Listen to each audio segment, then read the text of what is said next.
Good morning everyone and Assalamualaikum to Doctor. My name is Nur Fatina Bila and today I will demonstrate on how to use the CrystalDiskMark to evaluate storage subsystem performance. So in this demonstration, I will explain the tool, execute workload A and workload B, obtain the required computer organization and architecture or COA performance metrics, and discuss the benchmark result.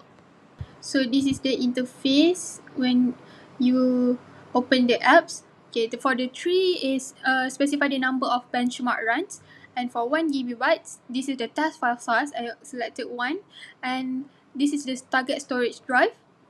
I selected the C drive because it is the system storage device used for this project, and this is the test unit. So the benchmark results are initially displayed in megabyte per second. This is the benchmark list and the green box. Okay, so for this project, I use RND4K, Q32T1 for workload A, and SEQ1M Q1T1 for workload B.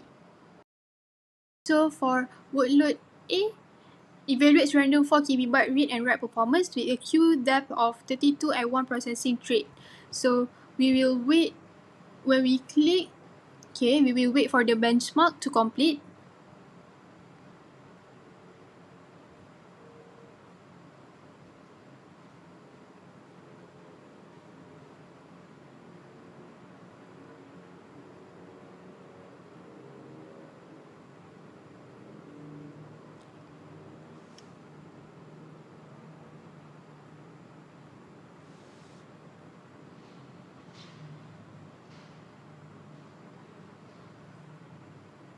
We will wait until they give us the system gives us the value of benchmark.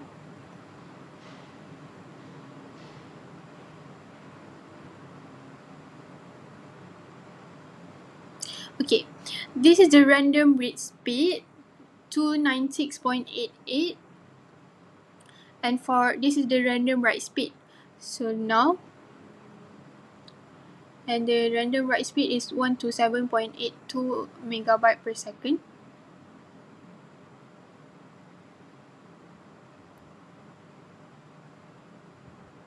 Okay, and now we will change the unit selector and select the IOPS, input output processing system, and that's it, the value for read IOPS, and this is the random write IOPS. So these values represent the storage device ability to process many small input and output operations.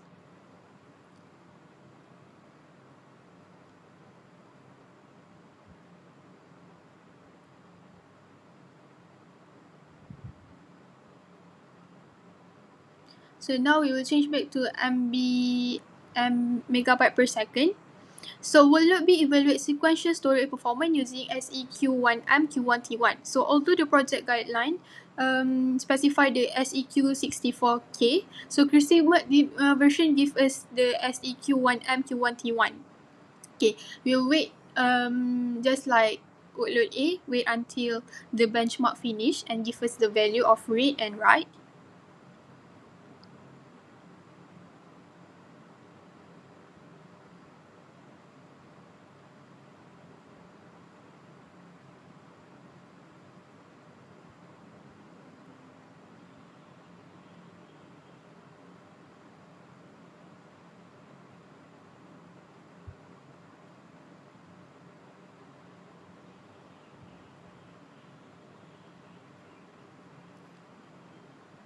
Okay.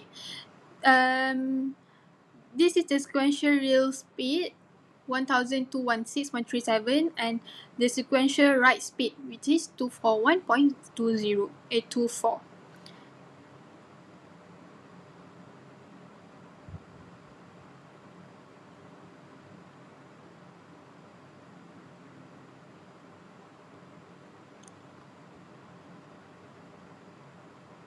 Now we will click change to IOPS, click the unit selector and select. Okay, that's it for the sequential read performance 1160.02 and the sequential write performance is 230.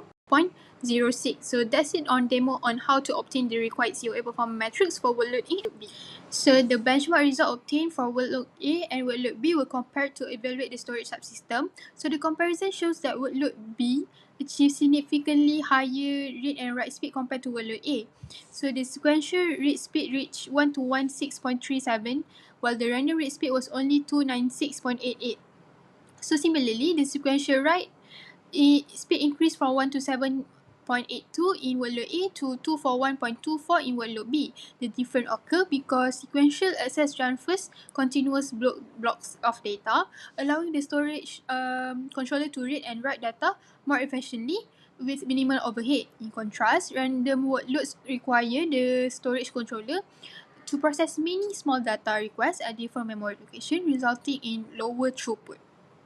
On the other hand, workload A recorded much higher IOPs, while compared to workload B, the random read reached 72,481.20, while the sequential only 1162 31,207.03 compared to only 230 in sequential operation. So this is because workload A processes many small 4 KB data block requiring the storage device to handle a large number input or output operation per second. So this difference is expected because the random benchmark processes thousands of small 4 KB operation, while the sequential benchmark transfers much larger blocks of data in each operation.